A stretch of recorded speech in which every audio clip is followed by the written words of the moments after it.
tires, insecticides, cosmetics, weed killers, a whole galaxy of things to make a better life on Earth.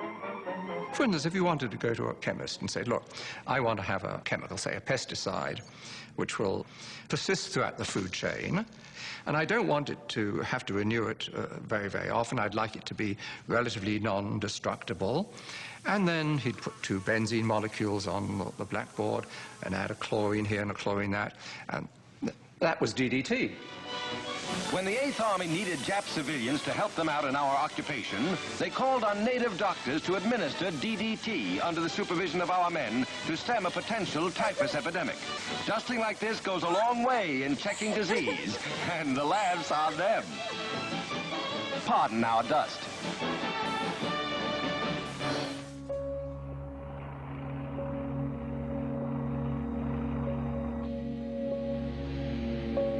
As the petrochemical era grew and grew, warning signs emerged that some of these chemicals could pose hazards.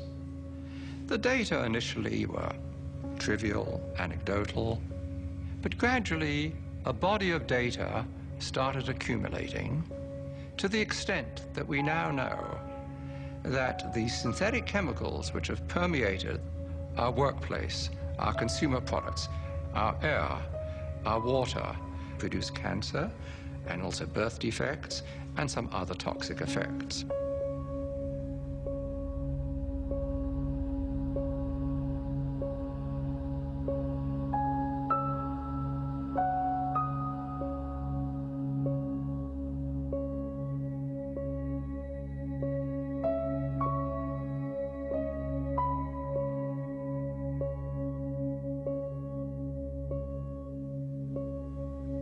Furthermore, industry has known about this, at least most industries have known about this, and have attempted to trivialize these risks.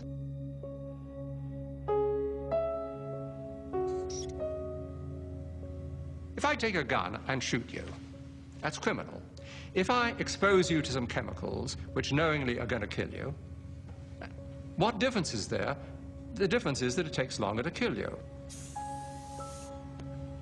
We are now in the midst of a major cancer epidemic, and I have no doubt, and I have documented the basis for this, that industry is largely responsible for this overwhelming epidemic of cancer, in which 1 in every 2 men get cancer in their lifetimes, and 1 in every 3 women get cancer in their lifetimes.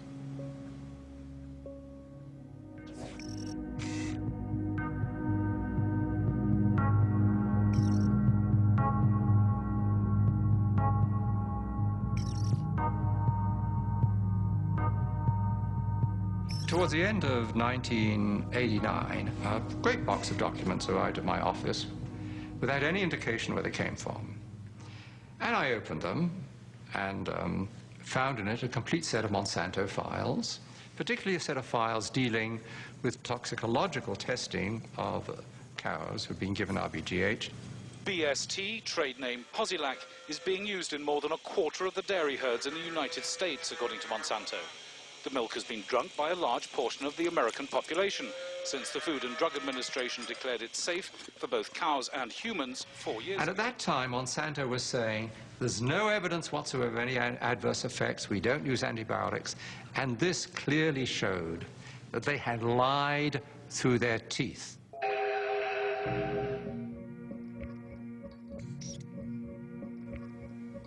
The files described areas of chronic inflammation in the heart, lung, kidney, spleen, also reproductive effects, also a whole series of other problems.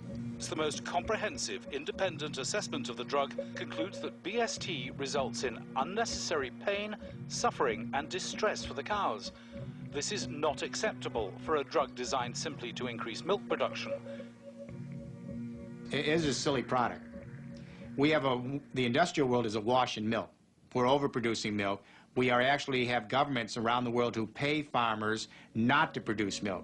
So the first product Monsanto comes up with is a product that produces more of what we don't need. Of course, you'll want to inject Posilac to every eligible cow, as each cow not treated is a lost income opportunity. But the problem was that use of the artificial hormone caused all kinds of problems for the cows. It caused something called mastitis, which is a very painful infection of the udders. When you milk the cow, if the cow has bad mastitis, some of the, and I don't know how to say this in a, I hope people aren't watching at dinner time, but the pus from the infection of the udders ends up in the milk, and the somatic cell count, they call it, the bacteria count inside your milk goes up. There's a cost to the cows. The cows get sicker when they're injected with RBGH. They're injected with antibiotics. We know that people are consuming antibiotics through their food, and we know that that's contributing to antibiotic-resistant bacteria and diseases. And we know we're at a crisis when somebody can go into a hospital and get a staph infection and it can't be cured and they die. That's a crisis. Bad for the cow, bad for the farmer, bad potentially for the consumer. The jury is out. We see a lot of conflicting evidence about potential health risks. And of course, as a consumer, my belief is, why should I take any risk?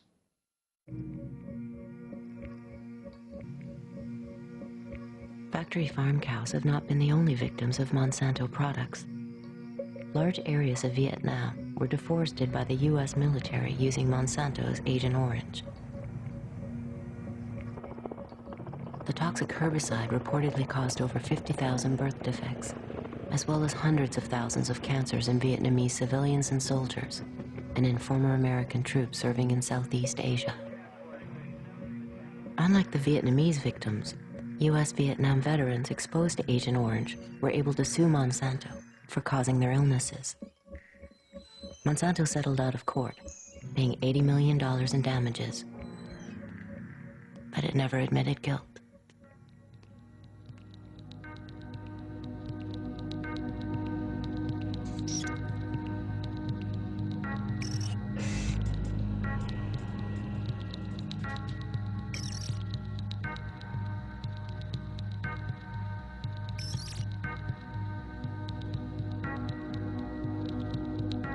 Sleeping in a motel in Brewer, Maine one night, I woke up with terrible hay fever and my eyes were burning, and I looked out of the river and there were great mounds of white foam going right down the river. And the next morning I got up and I said, my God, what was that happening last night? He said, oh, that's just the river. And I said, what do you mean? He said, well, look, every night the paper companies send the stuff down the river. I said, what are you talking about? And he said, don't you understand? That's how we get rid of the effluent from the paper mills. Well, I knew at that time. I'd been in a business. I'd sold oil to the paper mills. I knew all the owners. I'd been in politics. I knew the people in the towns. I knew not one constituent of the paper mills wanted to have the river polluted. And yet here the river was being polluted. And it was more or less as if we created a doom machine. In our search for wealth and for prosperity, we created something that was going to destroy us.